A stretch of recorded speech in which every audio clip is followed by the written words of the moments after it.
Mademoiselle, and ça c'est deuxième channel moi and aujourd'hui.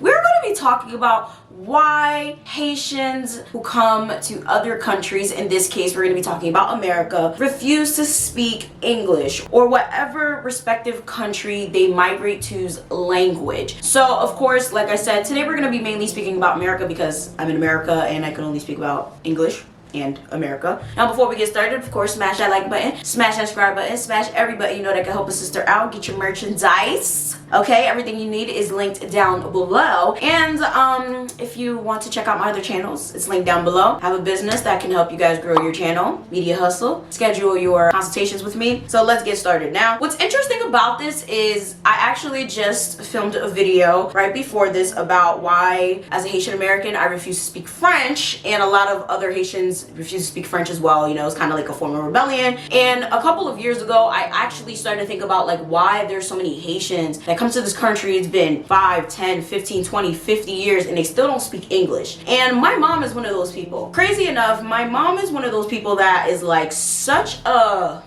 I'm trying to choose my words wisely because I don't know how to explain it. Like, she's very dependent, okay? She calls me to do everything for her. I literally teach her how to do things very consistently, and it seems like she still can't grasp it. Like, she'll call me to put a contact in her phone. She'll call me to ask me how to do something over and over again. If someone comes to the house and they're asking something, it could be something very simple. Like, you know, like, hey, where is the electric panel? She'll have to call me and put them on the phone with me. And it's like, bro, it's right like there. Like, just show them this. Like, you've lived in this apartment for 11 years. Like, how can't you show them something very basic? Or it could be something as simple as like, oh my God, you know, they're asking for the address. It's like, you know where you live. Why don't you just give them the address? You know, it's very strange. But meanwhile, say if like she calls me, there'll be times I peep her speaking perfect English with someone. Like, hey, how are you? I'm going on break. And I'm like, I thought you couldn't speak English. Or there's times I'm going in her phone and she tells me to put a contact in the phone and I'm like, but who put all these contacts in your phone? I know I didn't put these contacts. So it's like, are you like pretending that you don't know how to do certain things? Are you pretending that you don't speak English? It's a very strange phenomenon. And I've also worked in the doctor's office for like a long time. It's a predominantly Haitian doctor's office. I stopped working there during COVID, and I've come across so many people that are usually older or even younger that they don't speak English. So you think, but it's weird because it's like they seem to be able to do certain things by themselves, but they won't do other things by themselves. So it's beginning to make me think maybe they have a certain type of anxiety where they feel like they can't do certain things by themselves, or they feel like if they do certain things by themselves, they're going to be embarrassed. So that's the first point. I feel like a lot of people, it's not that they can't speak English, it's that they're afraid that they speak English, they'll be embarrassed. They feel like, okay, I speak English and I say something wrong, people are going to laugh at me. People are gonna ridicule me. So I'm not going to speak English out of fear of being judged, out of fear of people correcting me and laughing at me. And I'm not even gonna stunt, I've been guilty of this. Literally, oh my God, it's not there, it's there. It's not tomato, it's tomato. It's not potato, it's potato. You know, I'm not even gonna lie. I've definitely been one of those people that sat there and made fun of people's, you know, way of pronouncing certain words. So I have to say that if you're one of those people, just like I've been one of those people, I had to learn to stop laughing at people when they try to say certain things in English. And it's not even just Haitians, whether it's an Indian person, a Hispanic person, an Asian person, we need to stop doing this because that's a problem, okay? When we're ordering food on the phone with the Chinese people, we need to stop making fun of them and they profile white and chicken.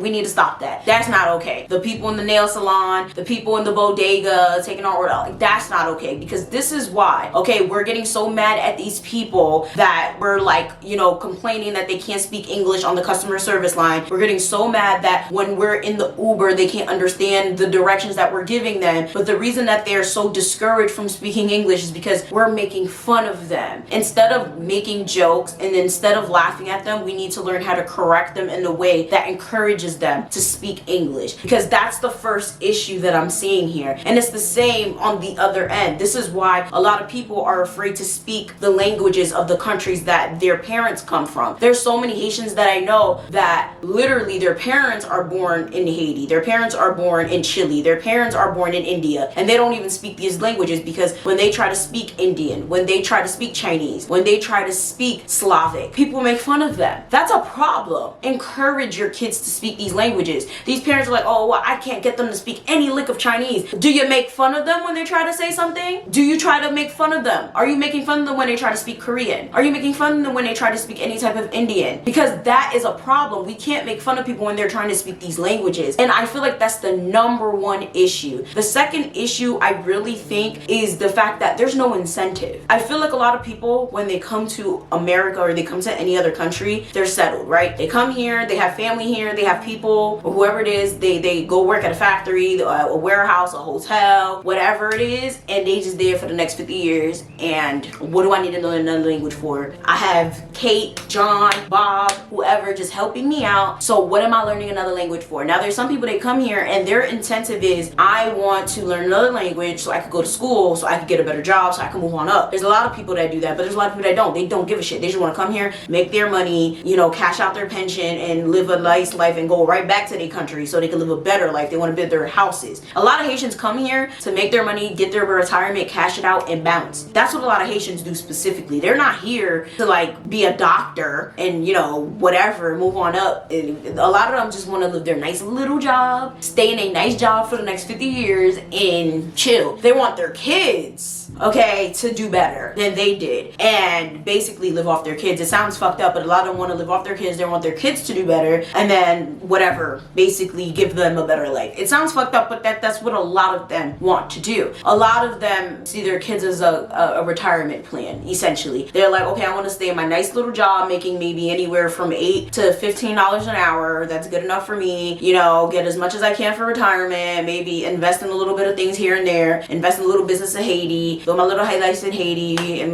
build my little house in Puerto Rico, whatever. I said my house. Build my little house in Puerto Rico, whatever the case may be, and I'm a bounce. Hopefully my kids hit big, strike gold, become a doctor, a lawyer, a rapper, whatever, and yeah, they're gonna take care of me, and there you go. And that's it. That's really what their plan is. A lot of them don't have the incentive of, I'm gonna learn a language and actually move on up. A lot of them just like, why I gotta do all that? I'm old. There's no more life for me. I had a kid, now I'm here. My life is to have kids that will in turn do better for me and basically do what I didn't do. Believe it or not, that's what a lot of them are thinking. And that sounds so crazy, but it's weird because I've been really thinking about this for a while now. It's like, what is the logic of coming here and you still haven't done anything? A lot of these people don't get a license. A lot of them don't do anything but just go to work and come back home. Some of them go to church. A lot of them don't own businesses. A lot of them don't own a car. A lot of them don't own any assets. They're just here to have kids, go to work, stay out of trouble, stay out of people's faces, and that's that. Don't you want to learn something? Don't you want to learn another language so you can get a better job? But a lot of them are very comfortable where they are. And of course that brings me to my third point. A lot of them are very comfortable where they are. They don't care to learn another language. They don't care to adapt. They don't care to conform. They're just like, I'm just here to make my money. I don't give a shit to learn Spanish, English, French, whatever. I just want to be here to get my money and dip. And a lot of people find this extremely problematic. This is why a lot of people have a problem with immigrants. I can't really blame them. That's why I don't really ever get into the immigrant conversation. But at the same time, it's like the immigrants make the world go around. They do a lot of the jobs that a lot of people would not otherwise do. And I feel like there's a place for everyone in every country. And it's like, they're not bothering anyone. As long as they're not committing crimes and they're not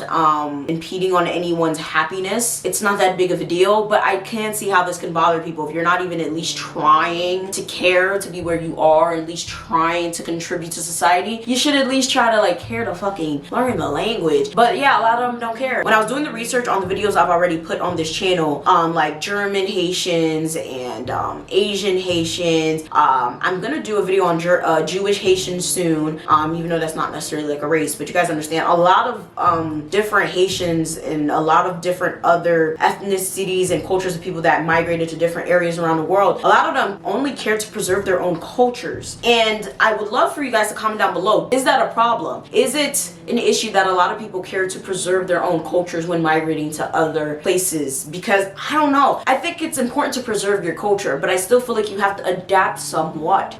Do you think it's an issue that people will move to other countries but still throw parades that are important to their own identity? Or do you think people should just erase it? Because I feel like, I don't know. I don't think it's an issue to like be in America and see Italy Day parades and Little Italy in New York and stuff like that. But a lot of people think it's problematic. I don't think it's problematic. I think it's nice to see different cultures around me, but a lot of people don't like it. I think it's a beautiful thing. Another thing I see a lot of people bring up is that it's difficult and it's a trauma response. There's a lot of people that migrate to other countries because of trauma. Refugee, religious escape because of religious persecution. So basically they were forced here against their will in a sense. So they don't have the time to process what they have gone through. Therefore, the whole idea of learning another language, thinking of getting a job, raising kids, it's like learning another language is like the last thing on their list. They're just thinking about surviving. That could be true, but like, I mean, 30, 50 years, I don't know. Maybe it could be a trauma response. Comment down below what you guys think about that. I'm not even gonna lie, that does sound pretty interesting because yeah, you could just be on autopilot for that long response of time. Like if you're really thinking about like people that are escaping wars and natural disasters and religious prosecution, you're not gonna be thinking about learning a language. You're really not. You're just gonna be thinking about go, go, go. I gotta buy groceries. I gotta go to work. I gotta take care of these kids. I gotta like, you know, make sure I don't get found over here anyway and you know, stuff like that. You're not gonna be thinking about, oh, I gotta learn the language to adapt and move on up. And you're not gonna be thinking about things like that. That's crazy because I'm still thinking about 50 years because you know, I'm a Capricorn, y'all. And I'm a very realistic person. I'm just like 50 years, you ain't had time to sit down and try to learn a language. But learning a language is an ongoing process. That's not something that you just sit down and learn. That's something that you're gonna have to dedicate a long time to learn. So I could see how something like that would take you a long time to learn. But it's interesting because it's like my dad is completely different from my mom. My dad is very much so self-sufficient. Like my dad will literally probably walk to Mars before he asks me for help. Meanwhile, my mom will literally take a step out the bed and ask me to help her to walk to the kitchen. It's so ridiculous. Like they're completely different people. Like my mom is a princess and my dad is very, very like, I will carry a boulder up to the moon before I ask my daughter for anything. Like he literally has to like really need the help before he asks me for anything. Meanwhile, my mom's just like, I need it. Oh my God, my daughter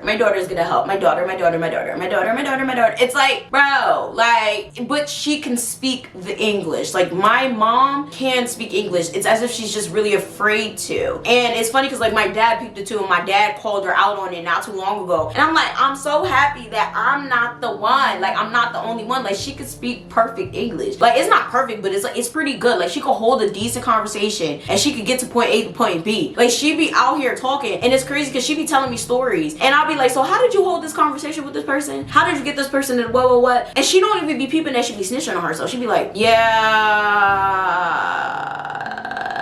I just snitched on myself. And I'll be like looking at her like, yeah, you did. Like you just snitched on yourself. Like she really be telling me whole full-blown stories. And I'm not the only one. Like a lot of my friends be doing the same thing where they be telling me like, oh, my mom did this and my dad did that. But I'm like, I thought they couldn't speak English. They're like, yeah, I thought so too. And I'm like, yo, it's so interesting. So for those of you guys who have parents or family members that claim they can't speak English, try to test them. A lot of them can speak English. And I encourage you to try to get them to speak English and try to do things on their own because a lot of them can. And a lot of it has to do with how we treat them and how other people treat them and their anxiety of speaking English on their own and just the anxiety of them being left on their own and just the fact that they just don't feel confident by themselves. They don't want to be made fun of. They don't want people to laugh at them. And I feel like it's just a confidence thing. They're not confident enough to be left to their own devices. They don't want to be laughed at. They don't want people to look at them funny. That's just what it is. It's not that they can't, it's that they're not confident enough to do so alone. So encourage them. Don't laugh at them. Don't make jokes about it because at the end of the day, they're gonna have to be out alone without you probably one day. Maybe you're gonna move away. You don't want to be that type of person that just sits there like, oh, I'm gonna stay in Connecticut, I'm gonna stay in Florida, I'm gonna stay in Boston, I'm gonna stay in Jersey just because my parents, my aunt, my uncle, whatever needs me because they can't speak English. That's just fucking ridiculous. Encourage these people to do things by themselves because you do not want to hold yourself back just because you think someone needs you because they can't do basic shit that they should have learned by themselves a long time ago. Okay? Ça c'est pas business, alright? People need to learn how to do things by themselves, especially when they're grown, full adult that should be capable of doing doing things for themselves by themselves. With that being said, make sure you guys like, share, subscribe, comment down below what you think about this video, and if you have anyone in your life that's like this, because this is such an interesting phenomenon. I really just went about my life thinking that people just can't speak English, and I just accepted that, but I'm beginning to think that a lot of people can speak English just fine, and it's annoying because especially when it comes to like other things, like my man, he has a government job and he always has to deal with people like, you know, that like try to like play the I don't speak English card when it comes to like giving tickets and stuff like that. And it's really funny because it's like they can speak perfect English all the time when they're complaining about getting these tickets, but then when they get to court, all of a sudden they need an interpreter. And it's like, come on now you need an interpreter, and then they try to gain sympathy in court like, what,